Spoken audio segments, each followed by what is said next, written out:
Bu sabah ne göyse kar yağır ana, ağdı ağaçların damların üstü, ağdı ağaçların damların üstü. Köyümüze ne göyse kar yağır ana, bu sabah ne göyse kar yağır ana, kar yağır ana, kar yağır ana, kar yağır ana.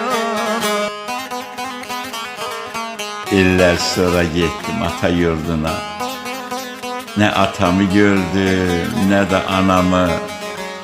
Dolandım hayatin dört bir yanına. Tapmadım orada şaklığımı. Açtım evimizin köhne kapısını. Belki oradadır şaklık çağım. Aktardım atamın yorgun bakışını. Evin içinde de tapabilmedim.